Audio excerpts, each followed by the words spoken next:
what was it like for you to get here? Like, you've done so many amazing things and you've managed to be consistent and you've built a brand that I know a lot of the upper middle class of Nairobi and above really own already, a lot of the women that I know. And I've always wondered, what has it taken you to get here?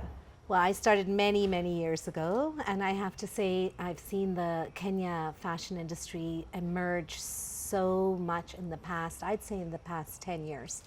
When I first started, us Kenyans felt that it was more lucrative to go to Dubai, London, Paris, wherever it is, to buy their clothes. And now I see a big difference in that very, you know, Kenyans want to wear made in Kenya and support made in Kenya and are proud of made in Kenya.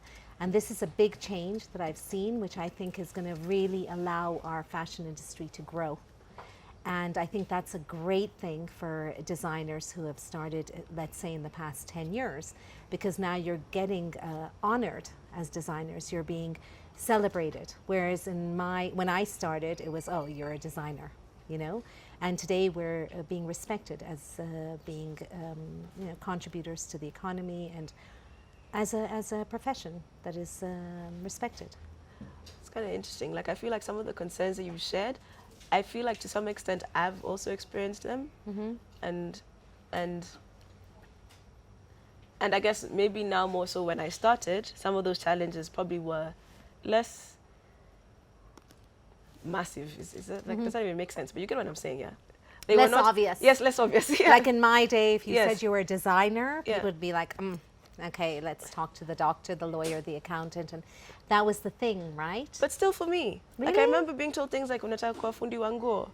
And I'm like, yeah, I do. But it's not a derogatory term. It's something that I enjoy and I love and should be celebrated because it's a speak of culture and it's something that we must respect, I think, like any other work. Absolutely. Yeah. Well, this is something very interesting because I always speak to a lot of parents and I say to them, you must see the light in your child, right? And if that light is art, if that light is science, if that light is mathematics, debating, whatever it is, and art is a gift, right? And fashion is a gift that we've been given, and I feel so happy that now in Kenya we're being celebrated as in other parts of the world, right? Where designers are respected and designers are, you know, looked upon as contributing members of society. And do you do menswear?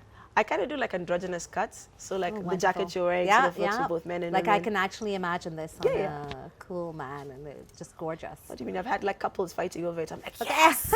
Exactly. And then they're like, no, can I buy one for myself? I'm like, that is exactly what you need to be doing. But I'm like, at the same time, no, maybe not. Maybe buy a different color. Exactly. So you have So to you could share. Yeah. Interesting, because that was an article in this month's Vogue, British Vogue, androgynous clothing. So men and husbands and wives sharing clothing, brothers and sisters. It's a very beautiful concept. I Way think, forward. like, yeah, absolutely. No, definitely. No, Absolutely. Oh, that's great. Yeah. So I think androgynous clothing is beautiful because then we get more wear out of our clothes. And when we talk about 30 wears, right, it can be very difficult to imagine that you can wear something 30 times, right? Like, for instance, you and I, we probably have the same friends. You go to the same parties.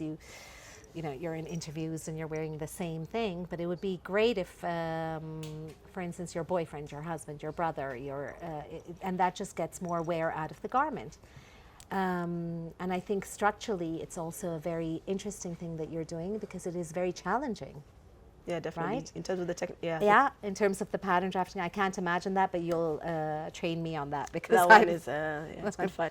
Yeah, I'm still like design for the woman and then the man and there's the dart, but it would be an interesting thing for us to sit and explore. No, yeah, I'm still, it's always like a work in progress. So like each piece has been like 4 years or 5 years in the working to get it to where it is. But yes, I understand why you'd say that.